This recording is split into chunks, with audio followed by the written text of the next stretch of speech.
नमस्कार दोस्तों, स्वागत करते हैं आपका हमारे चैनल में। दोस्तों, धार्मिक और आध्यात्मिक कहानियाँ सुनने के लिए हमारे चैनल को जरूर सब्सक्राइब करें। आज की कहानी का नाम है विष्णु भक्त सदना। जय श्री विष्णु जी की।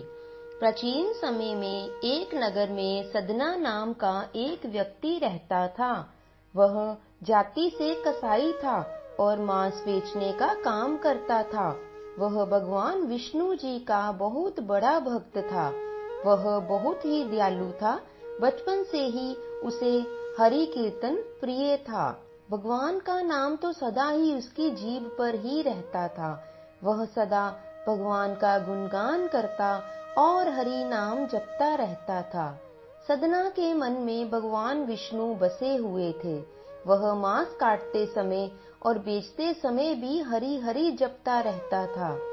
उसकी दुकान पर जो ग्राहक मांस खरीदने के लिए आते, वह देखते कि वह मांस काटता जाता तथा भगवान विष्णु का नाम भी लेता जाता।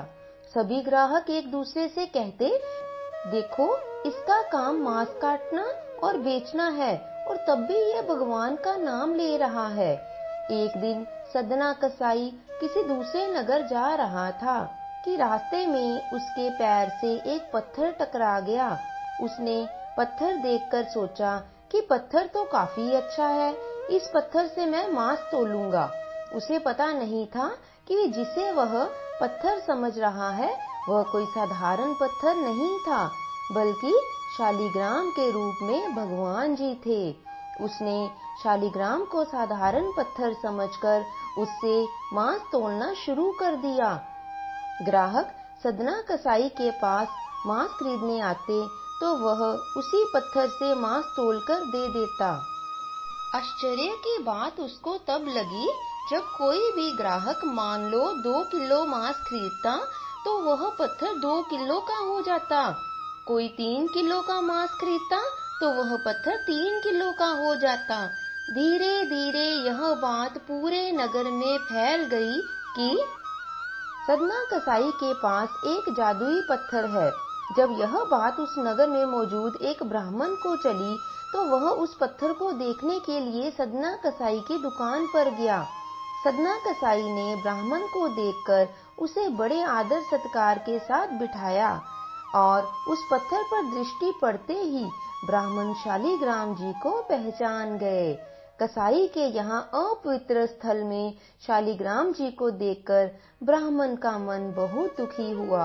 ब्राह्मण ने सदना कसाई से कहा कि जिस पत्थर को तुम साधारण पत्थर समझ रहे हो वो तो स्वयं शालिग्राम जी हैं, जो कि भगवान विष्णु का ही एक स्वरूप है। सदना कसाई आश्चर्यचकित हो गया और कहने लगा कि हे ब्राह्मण देवता, मैं तो मांस बेचता हूँ और यह अपवित्र स्थान है। ऐसे स्थान पर इन्हें रखना सही नहीं है। कृपया आप इन्हें अपने साथ ले जाइए और इनकी सेवा कीजिए। ऐसा कहकर सदना कसाई ने वह शालिग्राम उस ब्राह्मण को दे दिया। वह ब्राह्मण शालिग्राम को अपने मंदिर में ले गया। गंगा जल से शुद्ध करने के पश्चात प्रतिदिन उनकी पूजा करने लगा। ऐसे कई दिन बीत गए, लेकिन भगवान को ना तो पदार्थों की अपेक्षा है, ना ही विधि की। वे तो प्रेम और भक्ति के भूखे हैं। एक रात भगवान विष्णु उस ब्राह्मण के स्वप्न में आए और कहने लगे कि हे ब्राह्मण, तुम मुझे यहाँ क्यों ले आए? तुम मुझे वहीं पहुँचा दो। ब्राह्मण बोला कि हे प्रभु, क्या मुझसे कोई गलती हो गई है? इस पर भगवान विष्णु जी ने कहा कि वह मांस बेचता है तो क्या हुआ, उसके शीतल स्पर्श से मुझे अत्यंत आनंद मिलता है। वह दिन भर मेरा नाम जपता रहता है। उसकी इसी भक्ति भावना से प्रसन्न होकर मैं उसके पास गया था। जब वह मेरा नाम लेकर कीर्तन करता और नाचने लगता, तब आनंद के मारे मेरा रोम रोम पुलकित हो जाता था। अगले दिन सुबह उठकर वह ब्राह्मण उस सदना कसाई के पास पहुंचा और शालिग्राम जी को उसे वापस दे दिया। ब्राह्मण ने सदना कसाई को स्वप्न वाली पूरी बात बता दी। सदना को ब्राह्मण से पूरी बात जानकर बड़ा ही पश्चाताप हुआ। वह मन ही मन कहने लगा कि मैं कितना ही पापी हूँ। मैंने भगवान को निरादर पूर्वक अपवित्र मांस के तराजू का बाट बनाकर रखा था। प्रभु मुझे क्षमा कर दो। सदना कसाई की आंखों में आंसू आ गए। उसने कहा कि यदि मेरे प्रभु को कीर्तन पसंद है तो मैं वही करूँगा। मैं मांस बेचने का धंधा बंद कर दूंगा। उसके बाद सदना कसाई मांस बेचने का धंधा बंद कर भगवान शालिग्राम जी की पूजा अर्चना करने लगा। कुछ समय पश्चात उसने जगन्नाथपुरी की ओर प्रस्थान किया और वहां पर प्रभु की भक्ति में अपना जीवन व्यतीत कर दिया। बोलो विष्णु महाराज की जय।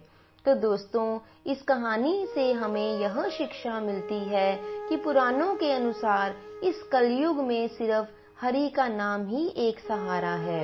हरि नाम के निरंतर जाप से मनुष्य को मुक्ति मिल जाती है। मनुष्य किसी भी जाति का हो या कोई भी काम करता हो, यदि वह भगवान का नाम अपने मुख से लेता है तो अवश्य ही उसका जीवन सार्थक हो जाएगा। अंत समय में वह इस लोक को छोड़कर सदा सदा के लिए जन्म मरण के बंधन से मुक्त हो जाएगा। तो बोलो कृष्ण महाराज की जय, विष्णु महाराज की जय, सभी गुरुओं की जय। तो दोस्तों, आशा करते हैं आपको हमारी आज की यह कहानी अच्छी लगी होगी। यदि अच्छी लगी है तो इसे लाइक और शेयर जरूर कीजिए, और यदि आप चैनल पर नए हैं तो इसे सब्सक्राइब भी करते जाइए। अगली बार एक और नई कहानी के साथ आपके समक्ष उपस्थित होंगे।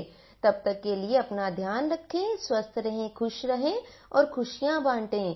कहानी को अंत तक देखने के लिए आपका बहुत बहुत धन्यवाद।